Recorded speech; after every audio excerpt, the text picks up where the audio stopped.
Hang on a second. Hello, everybody. Welcome. Today we're joined by Dr. John Cohn. Dr. Cohn, thanks for us. John, it's good to see you again. Can you hear me? Yep, you're breaking up a little bit, but I think we came back on. I've shut everything down on the computer John, except can for you hear me okay? so I can hear you okay. Now I lost you. Okay, very good. We can hear you now. So we're joined today by Dr. John Cohn. Dr. Cohn, I'll keep trying. Can you hear me now? Hear me now, hear me now, hear me now. I got you. Can you hear me? Bear with us as we work through these technical issues. We're swimming along, 15 minutes of conversation. I can hear you. All right, perfect. Okay, so everybody, thanks for joining us. We're joined by Dr. John Cohn today, who works for US Soccer and Fit for 90. John, welcome. Happy New Year. How were your holidays? Likewise. How were your holidays, John? Eventful, a lot of travel, but it was good. Good family time. Good family time. Good. So, John, just welcome. Tell us a little bit about your journey, John, and what got you to where you are now. Yeah, I mean, I think it's funny because it's really a circuitous route, but I think it's not unlike anybody's probably on the call in terms of the growth within the game of soccer. You know, obviously all of us starting off as most of us starting off as players, and then really seeing an avenue in coaching just as a way to continue our passion. Mine is somewhat unique in that, I entered coaching at a relatively young age for injury. I had a decent chance to play. I was a decent player, but not good enough. But then also that was compounded by injuries that really led to a passion, ultimately for sports science, asking the questions of why the hell, when I was so focused on, my own performance and really taking care of myself, ended up with so many injuries. So that led me down a path which is massive deviation from my undergraduate degree in comparative literature to being a sports scientist. So I was really, really fortunate in that, I was working, actually the Colorado Rush at the time, working also at two Division II schools, Colorado School of Mines, Metropolitan State College of Denver, and living in Denver. I was one of the universities when the coaches said, well, we'll pay for you to do any classes if you want to do any classes. I mean, I know you already have a degree. I was like, well, I want to go to the sports science route. I have no science classes whatsoever. So I was really fortunate in that it enabled me to get all the prerequisites I needed to enter a master's program in sports science while I was coaching. So really, really lucky in that. And then just kind of moved, like everybody, you move up the ranks, so to speak, in coaching as you grow and get experiences. And, got my master's degree while I was coaching women at the University of Tennessee. And then had the unique opportunity to come to UNC and work with the men's team with Elmar. And it was really a good step for me because at that time I really sat down and really thought about what I wanted to do, started to develop a plan in terms of where I wanted to be and so forth. And I knew that I had to, basically work with the men's side to get in the professional game. And so I took a step to UNC, and then ended up as an assistant coach with what's Sporting Kansas City now, but was the Wizards back in the day. I worked for Bob Gansler. I sat there as a goalkeeping coach / fitness coach at a master's at the time. Had done a decent amount of accreditations abroad through the FA. So I'd done my goalkeeping licenses, my fitness trainers award at that point, which was fairly early on. I think I was in the second cohort of the fitness trainers award.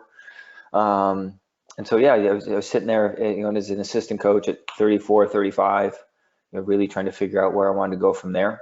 And I found that sports science was really my passion. Not to downplay my love for goalkeeping, because I'm absolutely a maniac for it, but really decided that a PhD would be a good route, because I wanted to. You obviously had a pretty strong thirst for knowledge, but then also I saw that as an avenue really to do the most within the game, both for myself as well as others. So I left and did a PhD, and all my friends, I look back and, my friends thought I was insane, like, what the hell are you, I mean, these are the conversations. What the hell are you doing? You're an assistant coach. Why, you're overqualifying yourself. I can think of all these things that people were saying to me.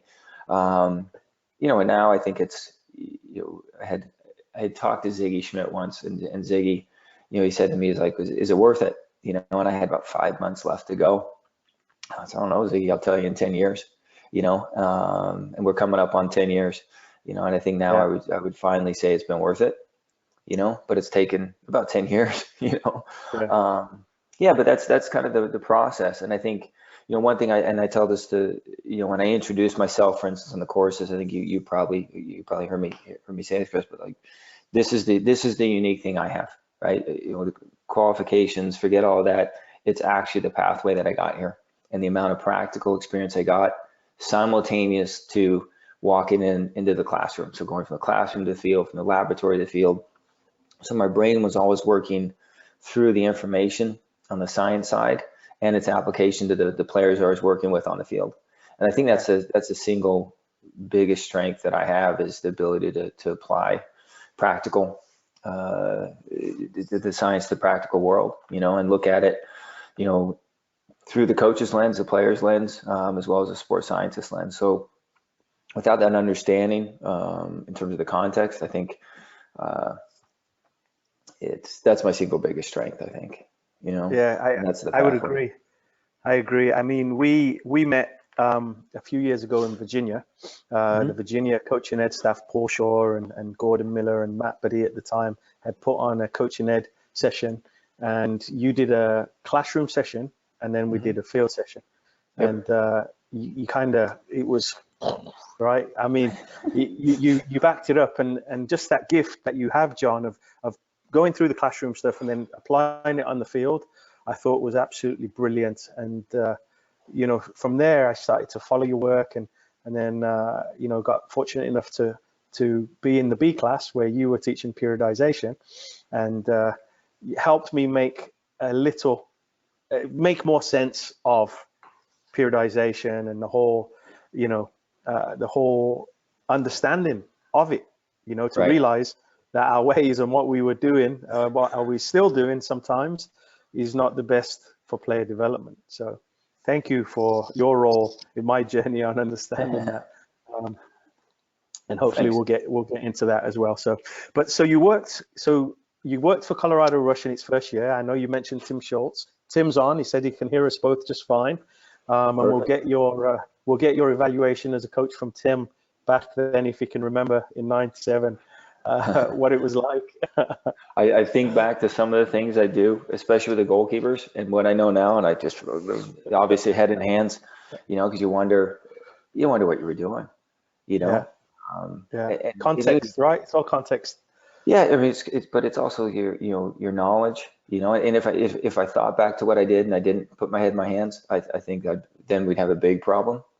You know, Yeah, even when I look back, you know, I have guys that come through the courses now that actually, you know, were players at Kansas City. You know, so for instance, Tyson Wall was just through the course, the last cohort of A youth. So a player we had at Kansas City, and you know, we were talking about it, and I told him directly. I said, you know, when I look back at what I did when I was here, I'm shocked at how bad I was. You know, yeah, and that's, you know, I think that's good because the amount of information I've gained since then. And it wasn't like I was applying poor methodology for the time. I mean, I'd done a lot of education at that point, but the amount you learn when you, especially when you start to take on new domains. So for instance, you know, at that point I had a master's degree in exercise physiology, which is essentially, you know, one of the broader domains in sports science. Well, when I did my PhD, I did it in neuromechanics, so applied neuromechanics, so kind of the biomechanics side, so more of, you know, injury prevention versus, you know, the physiology aspect. And so the idea of, I chose that selectively to kind of develop more of an umbrella, a broader understanding of things. And so when you start to now look at things from the mechanical side, I start to realize the type of running we did, the problems that created in terms of the player dealing with the accelerations, the decelerations, the movement demands of the game. And I just shake my head, you know, why we experienced certain problems that we did and how easily they would have been prevented if I had this additional knowledge, you know. So it's always interesting when you have somebody come through the course and you start to reflect about where you were, you know. But the goalkeeping one is one, you know, that's an interesting world where I think we can update methodology massively when we start to think critically, and that's one of my objectives over the, not the short term, but certainly over the next couple years, is to build out that knowledge base a little bit better, start to deliver something in that regard to update our methods in terms of goalkeeping for sure, because it's an area where, especially within the country where we were developing, higher and higher caliber goalkeepers for a window of time. And I think we're still developing some pretty good goalkeepers. I think we've fallen off of where we were for whatever reason. So I think it's time to start to ask the same questions we ask regards to our most recent failures as a country in the game. We have to start to peel back the layers and start to look for solutions. Yeah, agreed. So a couple of things. Tim's just responded. He said, John was a great coach, is a great coach, and a great person, more importantly. So your evaluation came back glowing. But in my understanding as well, and talked a little bit offline, I just think it's important for our audience to know as well that you played on the first team at 9 and 10 with Dave Dingerink. So I'm wondering if Tim remembers those days as well. So yeah, I mean, I don't know how. Yeah, I mean, it's funny because I remember, meeting Dave, and we had an interesting team at the time. I think there's probably, Dave and I talked about recently where I think there's 6 or 7 of us who are, obviously working, Dave and I working in both within U.S. soccer, obviously within, Dave's still working within the DA, but then also the federation. But then there's a couple other coaches that are working in the DA that we grew up playing with. But I remember, being young kids and, the training in this gym when it was freezing cold outside, with Dinger and stuff. I remember Timmy when I think I was probably 16, 17 years old. So a high school kid going to men's league training, with Timmy Schultz, Eddie Dietz, like great role models in terms of what it actually looked like to train hard for me. I think it was a pivotal point for me in terms of my own recognition of, I had no idea how hard you had to work to be successful. And that was really eye-opening for me, and it was a pivotal moment. I think back to things you learn as a young player from role models that are older than you, and that was huge impact for me, not just as a player, but probably moreover as a person, in terms of what it took to be successful as not just a soccer player, but as an individual. Yeah, so huge lessons, right? Yeah, I think and I think you touch on an important thing there, John. I think that as coaches, sometimes around the game, we forget what role models we can be, and the positivity that we can bring. Where it could take us months to build a player's confidence, but then we can shatter it in an instant with a misplaced word or a misplaced comment. So let's say you went this route because you got injured. You talked about having a plan. What age were you, John, when you actually developed that plan? Is the first part of the question. And the second part of that question is have you updated that plan? Obviously, you talked about the goalkeeping methods and trying to update us. But where are you in that plan, as it were? Yeah, I mean, I think interesting because I was probably, going back to the first part of the question, I was about 30. I was 30 years old. I really sat down. It was a major catalyst in my life at that point in time was my father passed away. And I'd already committed to come to UNC at that point to work with the men's team. And, my dad was actually a geochemist, and kind of similar to myself, where his training wasn't in geochemistry, but he'd always worked in the industry and knew quite a bit. And so in the end, he ended up, being, his own boss, started his own business, was at one point the biggest geochemical laboratory / fire assay lab in the world. But he was really well renowned for his methodologies, for being highest accuracy and so forth. With his passing, really pushed me to be like, well, if I'm going to do something, I better do it as well as I can.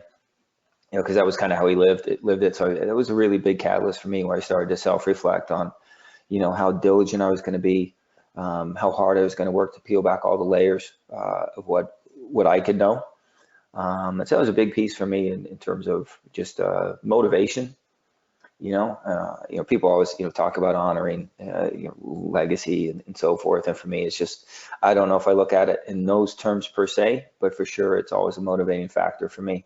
So that was a big piece where I sat down. I remember the conversation I had with Elmar, when I interviewed for the job. He said, well, what do you want to do? I said, well, I'd like to get in the MLS, depending on how I do here. I'd hope that you could help me get there. And I remember, you do a good job. We'll see what we can do. Which you can't ask for anything more than that from somebody. He's a super person, extremely honest, ethical, I can't speak highly enough about him and my experience working for him. But yeah, I remember my second year. I finished my second year, and about a week after we ended, we're just having a casual conversation in the office. He says, "What do you think?" I said, "I think I need one more year. I really think one more year, I'll be ready to step out of here and move into the MLS. I've been working pretty hard and stuff." So yeah, it was a good situation for me. I was also working at what was Castle back then, NCFC now, at the same time. So the volume, I do look back at that window of time. The amount of time I spent on the field was unbelievable. I mean, I was on the field 5, 6 hours a day. It was a really great window of time for me. A friend of mine told me I had the last great job in college soccer, where I had minimal recruiting responsibilities, and it was all about coaching. Yeah. And it was a really, really saturated window of time for me. So yeah, Elmar, we spent one more year, and was fortunate enough to land in Kansas City after that. And then obviously, I told you about the window from there. Yeah. Yeah. So Kansas, you worked with Bobby Gansler, right? Yeah, Bob Gansler, and then Brian Bliss was our other assistant. So smaller Yeah. staff than they have now. It was the three of us. The bottom of Arrowhead back in the day, a very different environment than what we have now when we go there. Yeah, absolutely. And with the Kansas, John, so you went to Kansas, and then after that, how did you get involved with US soccer? What you talked about going through the FA licenses and Premier League workshops and getting into all that. Talk a little bit about that, and then what led you to lead Fit for 90 Yeah. and stuff like that. Yeah, so I did all my licenses in the United States, kind of starting off. I think I'd already been coaching for 6 or 7 years before I really ever started a license program. So went through my licenses about the same time as at Tennessee, I believe, and then UNC. Actually applied to do the goalkeeping B license in England, and that's basically how I got in the system. I was working for Tony DeChico at the time. Worked for Tony for about 12 years, I think, 13 years. But in the end, ended up, Tony wrote me a nice letter recommendation to go to take the goalkeeping B license over there, and went over a short course of 4 days. Had just a tremendous experience. And the structure of it was 4 days, go away for 6 months, 9 months, whatever the window is, and come back for your assessment. So went through that process, and we sat down with Martin Thomas at the end, and here's your learning plan, and develop out my learning plan. Continue to grow in the U.S. Doing your coaching. Come back to your goalkeeping A. You knew I had a master's in sports science at the time, so I'd interacted pretty heavily with the guys that ran the fitness portion that were starting up. The fitness trainers were at the time, so he laid that in my pathway, and then obviously UFA, goalkeeping UFA, and that was kind of the progression that he laid out for me. I was fortunate enough to be able to execute, in terms of growing into the professional game and continuing that path. So it kind of laid out in front of me pretty nicely to be able to do all those things. But then I entered the federation. The first time I taught a license was, what they say, it was 2007. I came in and did the goalkeeping course. It was our first goalkeeping course, actually. So it was Phil Wedden, myself, Peter Meller, Ian Foyer. So that's a name people might not be familiar with, but Ian was at the Galaxy for a long time. He was our first American goalkeeper, actually play abroad, I believe. First American goalkeeper in the Premier League, that's for sure. But 6'7". I mean, I'm not short. I'm average height, but I mean, Jesus, you spend 5 days around Ian, you start to your world starts to change, But great guy. So it was a really good course, good fun. And that was kind of my avenue in. And then Dave Chesley brought me on a more regular basis, delivering the sports science component within the courses. And then it's just basically been able to develop out a nice little role for myself, working with the federation consistently on developing the sports science aspect of the courses. I think it's helpful, obviously. Obviously I look at it through, I talk about it in terms of sports science, but I think it's also helpful when I'm in the group, in the technical meetings and so forth. Obviously, I can do the things that a coach normally does because I have such an experience as a coach where I can shift between the two hats, so to speak, so I'm not lost when we start to talk about the game, because I think that's what happens with a lot of sports scientists. Yeah, there's a disconnect. I think there's a disconnect usually between the science and the sports aspect. And I Yeah, think you did a wonderful job tying it together. And I was sitting next to Landon Donovan, who was in that class, and he gives yeah, me the elbow and he says, "Man, I'd still be playing if we adopted Dr. Cohn's methods." Which I thought was a nice compliment to the work that you're doing yeah. and the work, you know. Yeah, you mentioned that. You mentioned that to me before, and honestly, I think it's one of the nicer compliments that somebody could pay to me. And I think about it. I always, I think the method is very much a player-centered approach. I think Yeah. that's one of the ways we talk about it. Within U.S. Soccer, that's one of our cornerstones, right? Is to have a player-centered approach. One of the things we want to do is develop player autonomy, on the field, and we have to do that within our methods. But I do think that there's a few things we're trying to reset from a sports science side of things. I think that's one of the elements is, what's the appropriate amount of training? How specific can we be when we want it to be specific and so forth? So, Landon saying that, it's a very, very nice thing to hear somebody say. Sorry, I lost you for a second. You've gone out. I can't hear you. Let me try again. Can Say you hear that me one more now? Hear time. me now? Hear me now? I got you now. I said it's a great compliment, especially of someone of his caliber. Yeah, yeah, yeah. That's for sure. Yeah. So tell us a little bit about Fit for 90, John, and the thoughts behind that. And then, we can dive into some takeaways for the coaches to understand periodization and just give the coaches on the call and the people who watch it afterwards some ideas of best practice and things like that. Yeah, so Fit for 90 really, I mean, it starts off like, I guess technically we'd probably call ourselves a software company at this point. And like so many software companies, it really started off as a consulting company where I was working with, a large number of primarily college teams, helping with their planning of their season, the periodization per se. And then from there, it just kind of morphed into developing a platform, a software platform to deliver this information as opposed to a paper-based system. Because ultimately through, Excel-based systems, PowerPoint, developing our information for the coaches, my bandwidth was such where I could handle 2 to 3 teams a season. And it was just, it's too time consuming. You couldn't handle enough teams to make any real headway in terms of having an impact on the players. And so we developed a software-based system that delivers information to the coaches. We've had, at this point, through the Fit for 90 system, we've probably had over 100 seasons experience, from the youth level all the way to the professional level, working primarily NWSL, USL at the professional level. And then a large number of college teams. I think we've consistently gotten teams pretty deep into the postseason play. So Wake Forest this year was our highest performer. But we had some good teams outside of that. So UCF men did quite well this season as well. We've had Oregon State the last couple of years. We've 22 teams this season. But again, we've had teams consistently doing well. I'll take a little bit of credit for them winning, but most of all, we're getting a lot of teams that are coming through the entire season at the college level, which how condensed the schedule is. I mean, it's absolutely manic, right? Especially in college, yeah. And we'll get teams that will consistently go through with full availability of their players, right? Which is unheard of.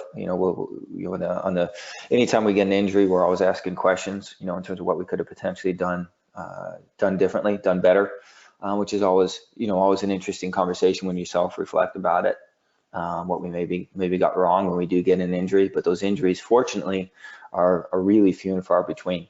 And the one thing that's really an interesting evolution, in terms of the coaches now and their knowledge bases, we didn't usually ask questions about injuries. It was just luck, right? And now I'm actually getting to the point with a lot of my coaches where they're getting contact injuries and they're asking questions. I I had a couple injuries with one team. They sent me video of it. What could we do to prevent it? And I watched the video and I'm like, teach the kids how to tackle better when they're young. That was a Yeah. solution, you know. And the coach is like, well, you think of strength. I'm like, you don't tackle like that. And it's not your fault as a coach. It's the fault of the 12-year-old. It's the fault of the 10-year-old coach. It's the fault of, we need to teach kids how to tackle safely, you know. And so Yeah. now we're actually starting to truly talk about a holistic approach, because that injury isn't predicated on what's been done this week. It isn't a loading issue. It's actually a technical issue that started off when the kid was 9, 10 years old. We never solved the problem, you know. So Yeah. History. yeah, and it becomes now a really, now it's becoming, you know, as I said, a holistic conversation of, it's everything, you know. So I like where we're going with our coaches. I think we're actually starting to make some headway with the knowledge.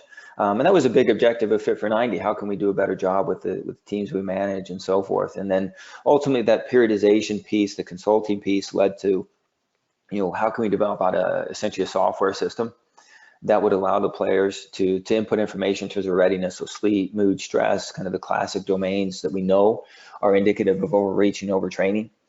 And so we developed out I mean, honestly, a really crappy system to start off with in terms of monitoring system. And the idea wasn't that we were going to build a monitoring system. The idea was, okay, well, we have these teams.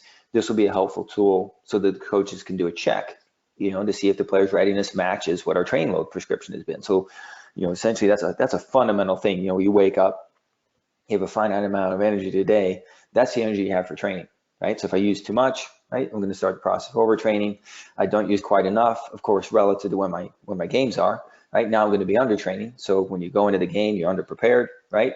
And so we developed out this system, and you know, it's an odd thing where, you know, we did it at a time when I was at Portland Timbers as a director of sports science, you know, and that's where at the moment in time where we developed out the system. And I just happened to show it to Dawn Scott when she was with the women. And this was, I believe this was 2014, somewhere I think the summer 2014. So that's simple. That's better than what we use, right? Kind of, what do you think about us using it? Like, well, let me talk to my business partner and see what we can do. I think there's a few things we can do to improve it, you know, and go back to him on what he thinks. So poor software developer didn't sleep for like 3 months, right? Completely redeveloped the whole thing, coach interface. I mean, he did an unbelievable job. He's a great person, super smart guy. So he redeveloped the whole thing. And honestly, it developed out to be what it, you know, kind of what it is currently. And it's obviously, you know, constantly going over updates and so forth now, but you know, we really did a tremendous job of developing out a system that they used building up to the initial World Cup win when we finally won the trophy back, so to speak. Was that 2015? And so they used it. That was, you know, it's a shocking thing to say. That was our beta testing team in 2015, the women's leading into the World Cup. So they were our first users. And That's so since not a then, bad first user. oh, not a bad, That's not a a great bad first user, John.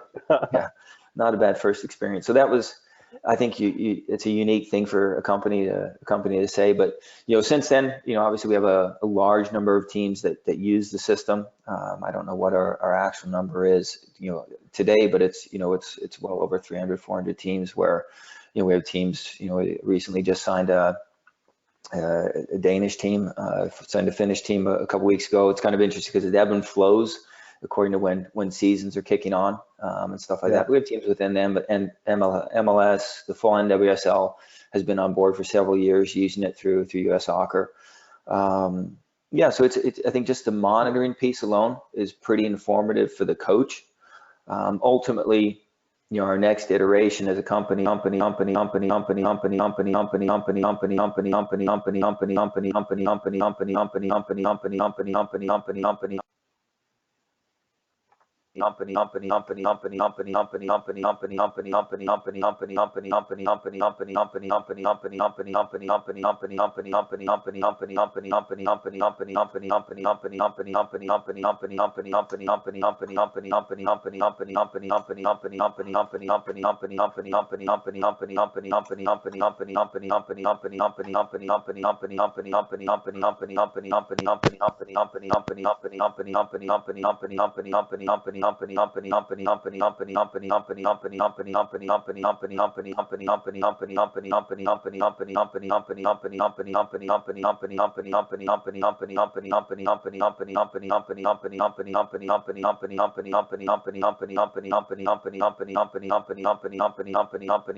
Bear with me. Can you hear me okay now?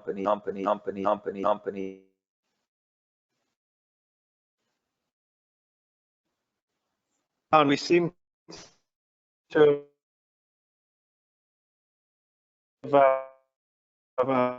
have frozen and saying your voice on company.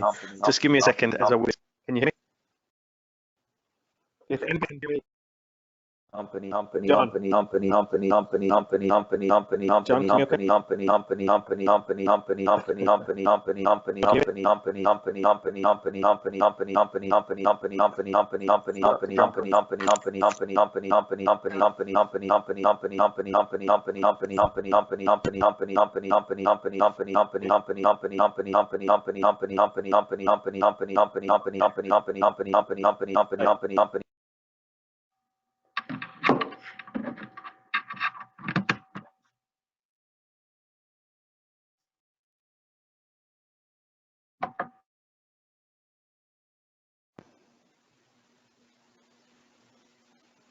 Hello, everybody. Hopefully everybody can hear me okay. John has jumped off and he'll be jumping back on. Apologies for any technical issues.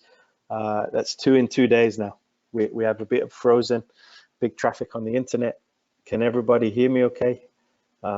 Tim Schultz or James Charette, type in a question so that I can tell that you guys can hear me, and hope everybody's okay. Bear with us. Dr. Cohen will be back shortly. Okay, fantastic. I'm glad you can all hear me. Thanks, John and Jeremy, for typing in. Jeremy, I will be getting to your question with Dr. Cohen as soon as he jumps back on, which I think he's just jumped back on, and then we'll be able to hear him. But that was a funny loop. That was indeed a very funny loop. So John, can you hear us okay?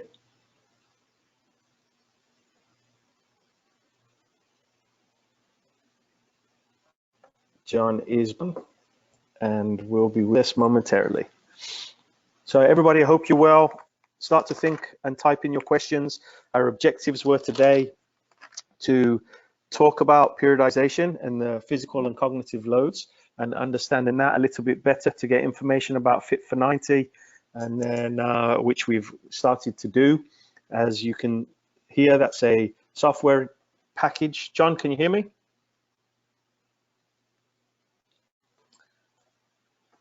John, it does not sound like you are talking. Can you hear me, John? Let me see if I can get your screen going.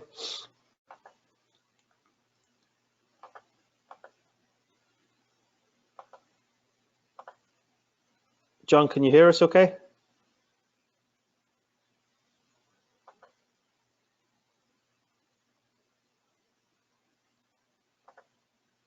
John, can you hear me?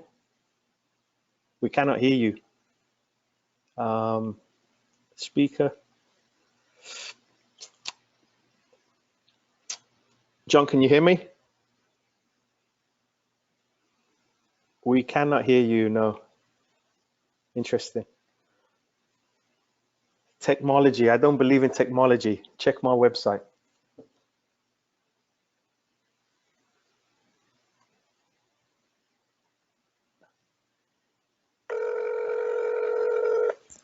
Bear with us.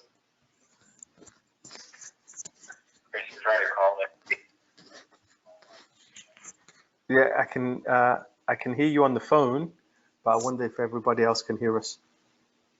Did you dial into the webinar? Okay. All right. I'll let you dial in. Thanks, John. Bye.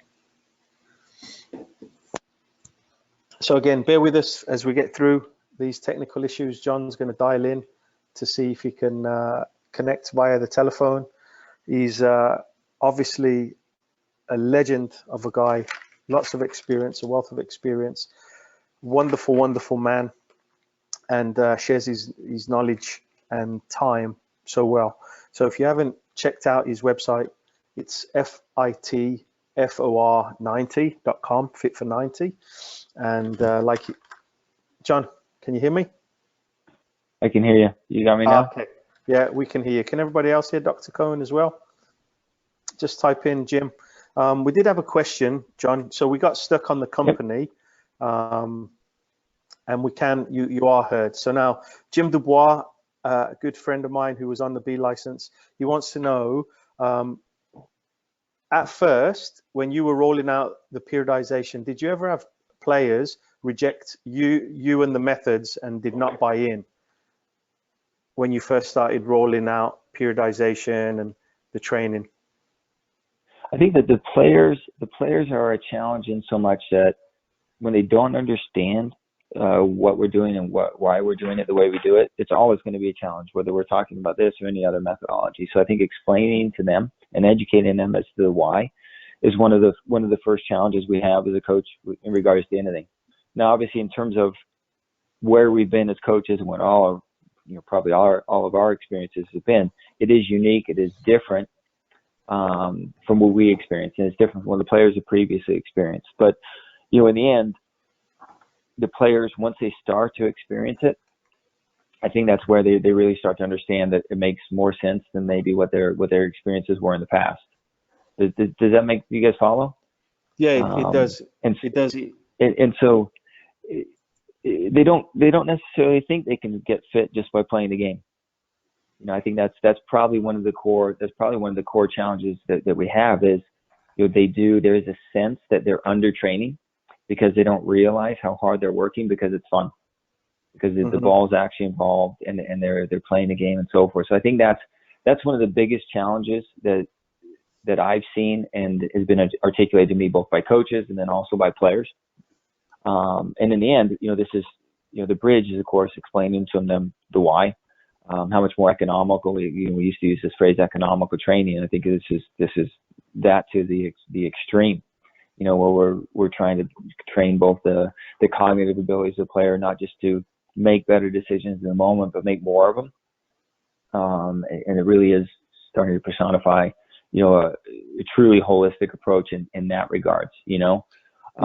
So the pushback from the players, is always an interesting one. I'd give you tons of different anecdotes from, different teams I've worked with where, the players are telling me they don't feel like they're training hard enough, educating them as to the why.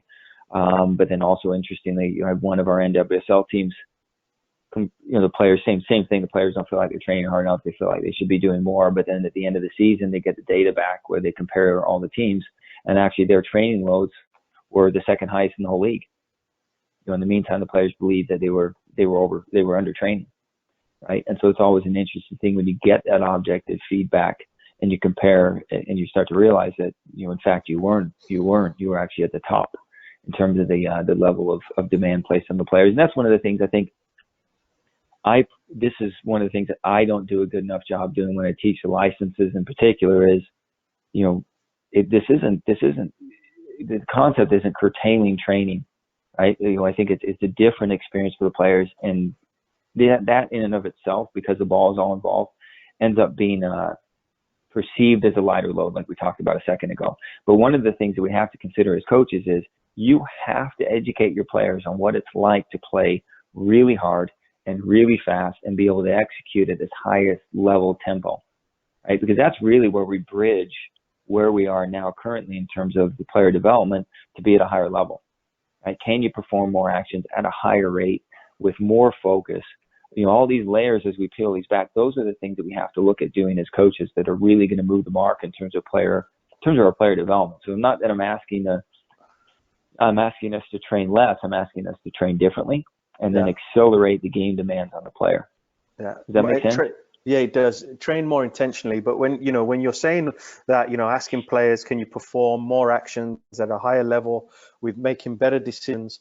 It's very interesting because when you go around the country, what do we see? We see passing patterns or players dribbling through cones and practicing with no pressure. Okay, you've got a breakaway, nobody's chasing you from the halfway line, go to the back of the line, go again. And then we wonder why players can't perform and think correctly under pressure on game day, because our training environment is, for want of a better term, stagnant and looks pretty because we want to give, say, the parents, oh, look, yes, they're improving their dribbling by dribbling around the cones. And we're too scared to get into a chaotic training environment per se, where we're not in control of everything as the coach, right? And we're not correcting everything. So I think you're spot on. And, I'm big on games for understanding. And I always have been. And some say my pendulum has swung too far that way. But the game is the teacher with the coach as the guide and the players exploring. Yeah, and I think that's the art of coaching, is recognizing when to change that environment to challenge the players in a different way, and how do we interact with the players first off? I think that's the first tool, but then also how do you constrain the environment and change the environment to get the players to think about it differently, and using all the methods available, not just using one. And I think it's an interesting thing, because I'm working on some things right now where ultimately, where do all the pieces fit in? Where do all the methods fit in? One of the things that I've learned in the development of some of my concepts is, there is if you truly develop a holistic method, it's also simultaneously universal. And that becomes an interesting piece to bring up, because ultimately, where does that method fit in where I believe in isolated passing, for instance? For me, when I talk about isolated passing, that's fine. That's within the team environment. I think that's a great bridge in terms of when the kid gets out of the car and they come out in the field. That's a great time to do it, because it's a controlled environment, right? It's a contrived environment, realistically, right? So with that predictable environment, that's an ideal bridge when the player comes out and they aren't ready to start making decisions and work in a complex, unknown environment and make difficult decisions with pressure. They're not ready for that yet because they just got out of the car. So there is a place for it, but here's where it fits in. Now, there's other places where it fits in terms of injury and return to play, and that's one of the things that I don't often talk about, but I taught graduate school for several years in athletic training. And that was the focal point of the classes. When somebody gets back, and I remember it being put to me, when somebody gets to about 70% healthy, our athletic trainers don't know what to do. This is a direct quote from my mentor. What are we going to do? Because from 70 to 100%, the athletic trainer doesn't really know what to do. And I looked at it, I said, well, from 90 to 70%, the strength coach doesn't know what to do. I said, so we have both a performance problem and we have an athletic training problem. So sports medicine can't bridge a gap. High performance can't bridge a gap. This is perfect. I'd love to teach that class.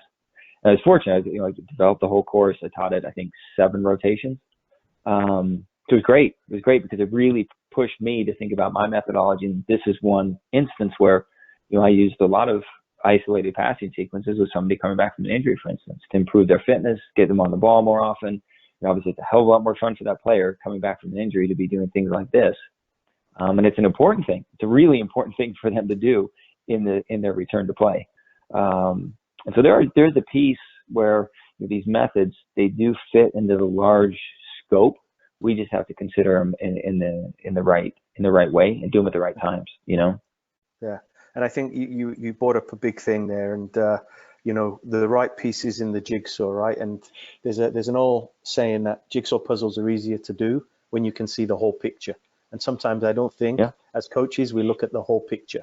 We look at and selfishly we look from an ego perspective. We look at how can we get this player who's important to the team back to the team quickly to get them functioning in the team. And it's wrong. It's a wrong way to think per se. What I mean? But just going back to the Fit for 90, John, before we got stuck on the loop, I thought it was massive, right? That you said that teams started to get through and have full availability of players, which is huge, right? So in the youth club world, which you've worked in as well, what advice would you give, 3 quick bits of advice that you would give to coaches who get their teams maybe 2 or 3 times a week, and maybe games on Saturday, Sunday? What advice would you give those coaches to best prepare their teams for success on the weekend?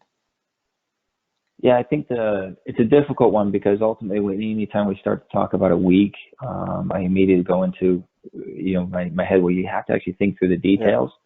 But also, if I take a step back, and this goes back to a conversation I had a long time ago with Ches when he first brought me on, was that the fundamental piece is, as a coach, can I effectively plan the exercises within my training session? So relative to the size of the number of players I'm working with, the constraints I'm placing on the players within the exercise, so thinking holistically about where I put the goals, the space I'm giving, where I'm giving them the space, all those different elements that comprise a training exercise. Can I get that to look like soccer? And basically at game speed, players making decisions within that exercise throughout the entire training session. And then obviously applying that through those 2 sessions or 3 sessions within the week. So I'm recreating that decision-making environments for the players in such a manner where they don't start to go too deep into fatigue, right? So it always looks like the quality is linked with the quantity. So I don't ever overcook the players, but then also I don't ever undercook the players. And so for me, the biggest advice is when I plan out those exercises as a coach, right? Can I keep it looking like soccer and high level soccer throughout my entire training session, and then repeatedly do that throughout the week? That would be the single. I would really go into that, just that one piece of information, so to speak. Obviously, there's layers that we'd have to unpack to that. But ultimately, when you look at the soccer environment you're trying to create with each individual exercise within the session and those sessions within the week, can I manage the player's energy effectively to recreate their experience relative to the game that I want them to have as a coach? Because then if we do that consistently, the environment's gotten better.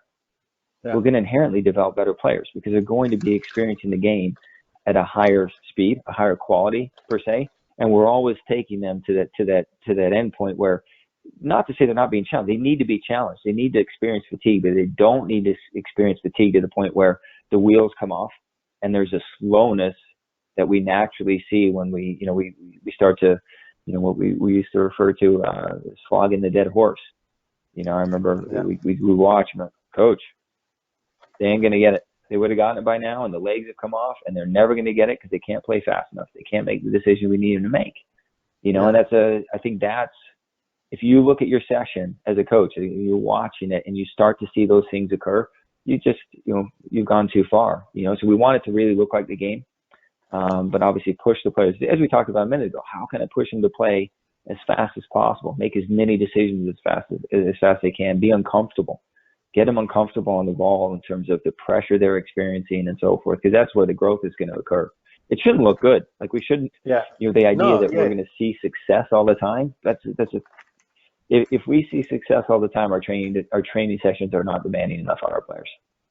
Yeah. There's a sweet spot to this, Yeah. A decision-rich environment where players are getting lots of repetitions, Yep. but through the game. So Yeah. I love what you said there, John. I love what you said there. So so what you're saying is to make them vomit during preseason is not good after their 6-mile run. What are you saying there, John?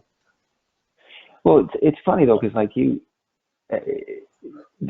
when I'm fatigued like that, right? If you do the fitness first, for instance, right, and then I come into the training session after the fact, and I think this was brought up on your course, where it's important for the players to make those decisions under fatigue. Absolutely, I'm not asking them not, but they should be building in like they do in the game. They start to accrue a given number of decisions.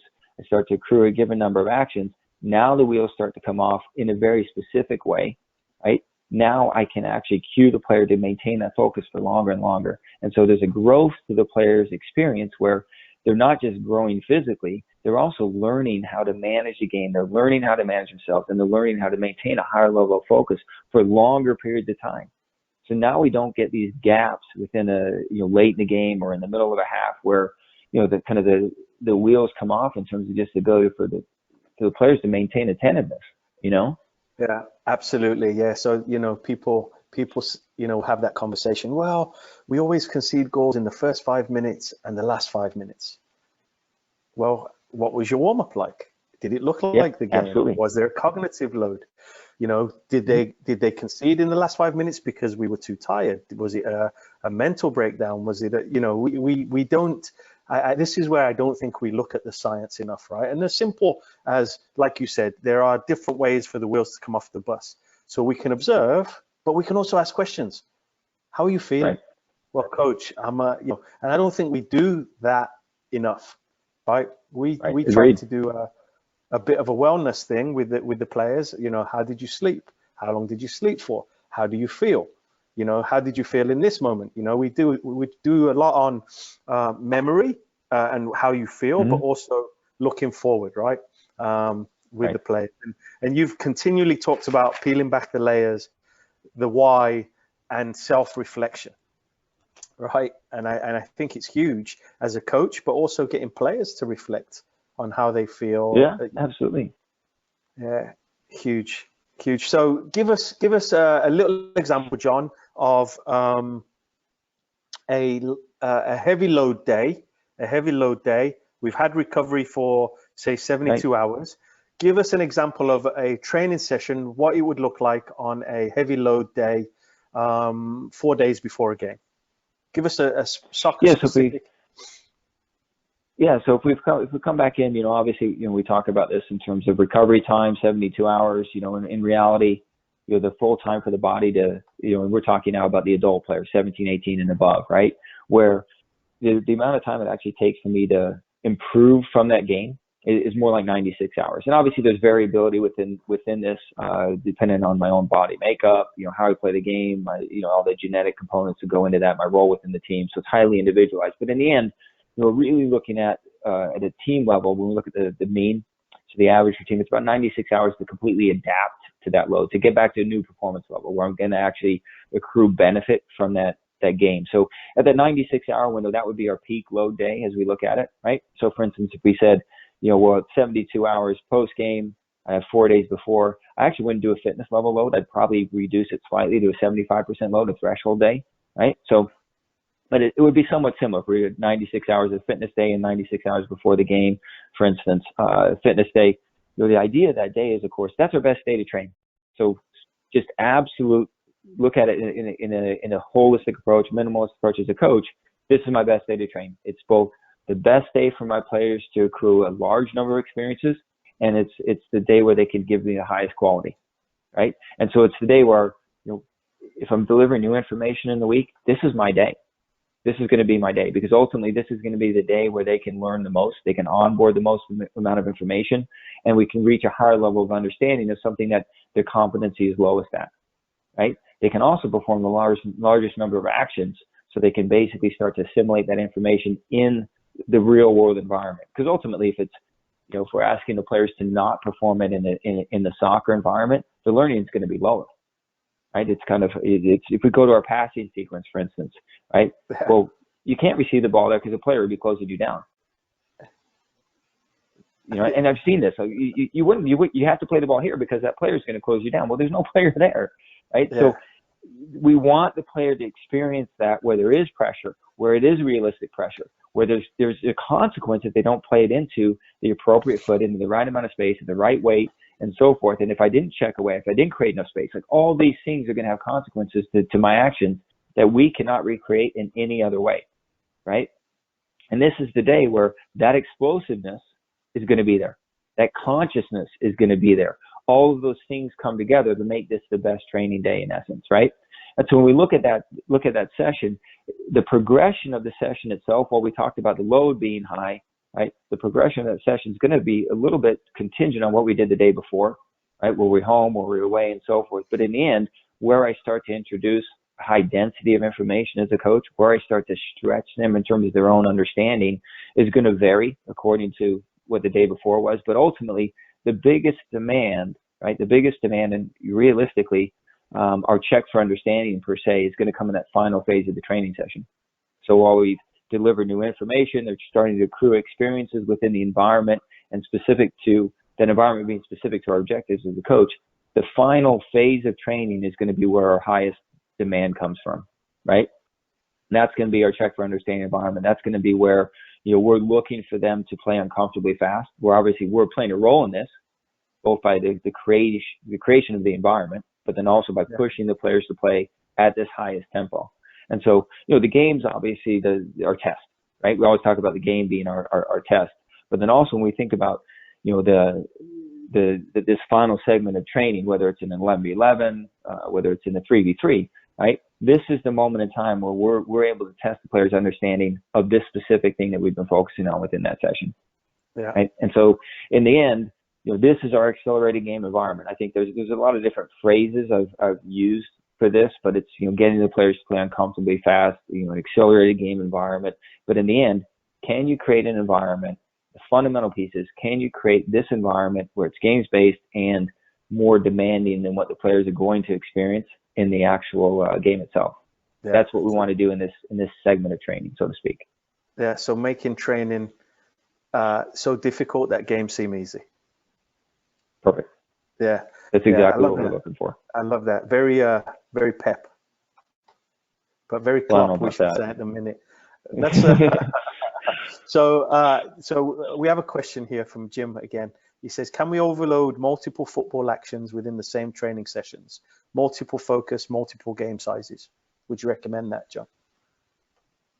So in terms of overloading, we would, if you think about this, we can think about the overload happening in two ways. And overload's a term that's, I think, misused and misconstrued in sports science. Not soccer, but sports, everything in general, sports science in general. So we can overload the players in two ways. One is by the load, right? So essentially by doing X amount, so the quantity piece, right? The other one is in terms of the quality piece. Can we get them to play at game speed or faster, a higher tempo than game speed, like we just talked about, right? More often in the training environment. So if we go to the second one, can I overload the players in terms of the quantity, and in terms of the quantity aspect twice within a training session, 3 times within a training session? Absolutely not. Because now you've taken them deep. Now you would ultimately end up taking them too deep, and you'd start to accrue a level of fatigue that would start to first lead to overreaching and then ultimately overtraining. Yeah. Now, when I look at the construct of my session, can I overload the players in terms of the quality aspect? Can I get them to play uncomfortably fast, say in phase 2 of my training session, bring the intensity down a little bit, make it more of a teaching environment per se in my phase 3, and then go back into my phase 4 where now we're overloading them again from a quantity and a quality perspective? Absolutely. So maybe in the segment 2, it's about overloading them in game speed, but doing it for shorter periods of time so they don't accrue the quality, So the quality doesn't drop Yes. off and they don't accrue the quantity of fatigue, because that would be the problem. But we can overload them in terms of the actions. Does Yeah. that make sense? So the speed of play It is going did. to be Yeah. really high in the Yeah. phase 2 and really high in the phase 4, but the phase 4, I'm going to take them deep. But so in phase 2, for example, could it have been a 7v7, and in phase 4, could it be a smaller? Absolutely. Yeah. Absolutely. Yeah. And vice Yeah. versa. I mean, and that's, that's one of the things I think when you think about the method that we talk about within US Soccer, but anyone's method, it's up to us as a coach to decide what's the best flow of that session. Is it best to go, in terms of what we probably all experience, we're always going to go small to big. That was a core premise for a long period of time. And in reality, is that the best way for the players to learn in that moment of time? We don't know. Yeah. We don't know. So that's No, we don't. I think We that's don't. where the bridge. Yeah, go ahead. That's what I was going to say. I think we're too quick sometimes, because we don't do a good enough check for understanding. So, for example, we'll finish a session and then we want to start the next session, but we don't revisit the last session. So, can the warm up be, okay, can you guys start and lead what we finished with the last session? So now we've just given another way of checking for understanding by letting the players lead that part of the next session. Yeah, and that's I think that's the, when you think about the layering of the periodization, what's the what's the learning effect of an exercise, what's the learning effect of a session, how long is that session lasting a week, and ultimately we have to be going back and revisiting things all the time. And I think you hit on a key premise of that periodization aspect is sometimes it's more us being involved in terms of the coach. Sometimes it's more player-led, and that player-led environment is exactly what you're saying. That's the check for understanding the environment. So going back and revisiting what we did the day before and having it be more of a player-centered environment is going to enable us to do that. That's completely the case. Yeah, it's funny because I was over in the UK last year and we were at a conference, and it was called the Future of Coaching Conference. And there's a company there that talked about, they had 3 sessions a week, and I think one of the sessions was skill development, and then they had a performance session as well. It was fun, Okay. I just think maybe it's just a different way of, wording. Okay, we're going for threshold, we're going for, maintenance and stuff like that. So it was just a different and an interesting way. And I think, hitting that universal language, right, where we get people to understand, and just. Yeah, and it's funny because like what you're saying, like I as you were talking about maintenance and thresholds, like I had a hard time figuring out the best way to define the loads in a way that would be intuitive for the coach, in terms of, like a fitness session. I think that's pretty straightforward. What's threshold mean? Well, when you look at it, and I really diligently tried to come up with language that fit with the English language, right? So things that weren't science related. So threshold, I mean, it's taken to the doorstep. Yeah. That's the idea. Maintenance session. We're trying to just keep something the same, and we're not trying to improve it. We don't want to go low. We want to keep it the same. And same thing with organizational session. And now when you come on the A license, obviously we'll talk about 2 types of organization review session, organizational development session. So kind of peeling back additional layers as you come through the license structure, where, obviously if I say organizational review to you, it should be pretty intuitive. Well, yeah, I'm doing something we already did, versus organizational development. Now I'm looking at moving the mark. So the complexity is going to be a little bit higher. And the demand is going to be in turn higher. So I think I've really tried to come up with verbiage that made it was more intuitive, and that's one of the things I think it's been a challenge for me. Like I look back, honestly, like I look back at the last job in the MLS I had, where I'd come out of my PhD, I had moved down the avenue of this methodology a little bit, but not to the point that I am now. Right? But I think about how simple I can make things now versus how I tried to explain the science before. And I really wish that I knew what I know now then. I think everybody says that, right? Yeah. But I think that's it's interesting when you go through your life and you reflect back on your experiences and your growth, Yeah, absolutely. And I think obviously, you've been a big reflector, self-reflector as well, and just talking prior to when we went live and stuff like that. And that's huge. I'm really interested to open up to questions. But before people start to ask questions, I'm really interested to hear from you, John, on what are your thoughts on how to update goalkeeping methods. Number one, I heard, I don't know whether you must have seen Frans Hoek, the Hmm. Dutch Yeah, guy. no friends. I, No. I went and watched a session of his, and I don't think I'd ever seen players improve so dramatically in a 45-minute training session as they did with France. And the topic was the back pass, goalkeeper's problem Hmm. or team problem. And I for years I've been saying that we send the goalkeepers off for catch and practice, Hmm. and we don't really incorporate them into the training session, right? And then Yeah. we want to play out of the back, but we've not incorporated the goalkeeper in anything Yeah. that we've been doing. So, you piqued my interest there. Before we go to questions, if there's any from the audience, we'll give them a minute or so. But can you talk about your thoughts and your ideas and how we can help you, right? Get that out, because I'm big on involving the keepers Yeah. and Well, I think that's the fundamental thing, and I go back to conversations I had with with Phil Wedden, for instance. We had a number of conversations regarding the goalkeeping course, and bottom line is there's a gap between the goalkeeper coach, goalkeeper trainer per se, where they lack the ability to integrate themselves and the goalkeeper in the team environment.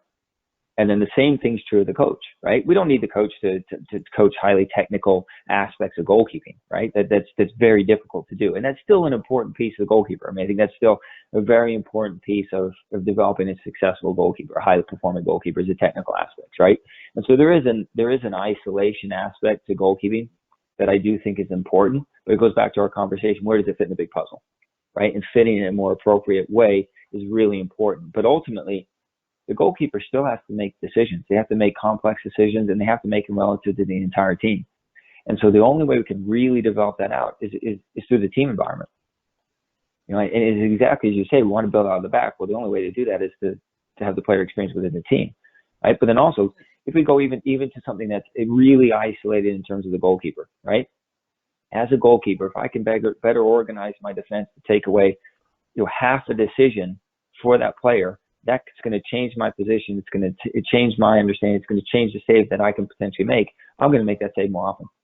And I can only do that in a team environment. So you can take it in any context you like. I think that the back pass is intuitive versus the shot stopping. Well, it's just how athletic the goalkeeper is, how good his hands are. No, it's everything. Like, how can we do that more effectively? So I look back at, some of my experience, like I did a goalkeeper at UNC, where when I was here, we did a lot of small-sided games, right? And the goalkeeper is just, phenomenal at tight spaces, like great shot stopper, but closing angles, closing space, super explosive off the line. Come back and I watch him, 2 years later, you'll come back to scout, honestly, for Kansas City. And he'd lost a little bit of his edge in that regard. But he'd improved at other things. I remember talking to the coaches. We hardly ever, we've moved away, we moved away from doing as many small-sided games as we did. We're working on bigger team concepts. So most of our work's in 11v11. So he's not getting the repetitions then. It makes perfect sense. yeah. Right? So that aspect, it's true of any player, right? Our methods are always going to drive a player in a specific direction. Right? But it's, your anecdote of, we wanted to work out in the back. I could go back to, one coach I worked with. John, you got to teach him how to kick. My goalkeeper can't kick the ball more than 25 yards. What's the one thing you can teach him? What do you mean? So what is the one thing you could involve your goalkeeper in doing with the team? Well, I could thank you, get him to play. Like, Yeah. get him, we had Dave Vandenberg when I was at Kansas City, was telling me about Vanderstar, because they grew up together. And he's like, he was the best 7v7 player I've ever played with. Like, he was telling me this. I'm like, what? He's like, he was unbelievable. He was so good with his feet. He was so good in his set. Like, and when he'd play in the field all the time. And it was just interesting. Like, he's telling me the story, and I'm like, but it's not something you think about as a, especially 2006 as a goalkeeping coach. I was surprised to hear that, but it makes a lot of sense. So yeah, we do. I think for me, it's peeling back the layers beyond our traditional aspects of technical trainer, goalkeeper, and so forth to make it more holistic. That's the fundamental. That's the fundamental concept. You know. Yeah. I'm already a fan, right? I already agree. You know, when you look at, you mentioned Van der Sar, look at Edison. He's revolutionized the game, right? Because he could play left midfield, definitely for my team, Aston Villa, and do a good job. You know, so. But John, there doesn't seem to be any questions coming in. Thank you everybody for joining us. Thanks to Dr. Cohn. Dr. Cohn, thanks for giving us your time, and thanks for teaching us and being a part of my journey on the B. Hopefully I see you in Baltimore in January, so we'll catch up. And everybody, thanks for joining us, and thanks to Dr. Cohn for being here today. Thanks, John, Chris. any last words? Time. Thanks everybody else. Oh, there seems to be a enjoyed question. speaking to you guys. Oh, be a thank you. Let's go ahead then.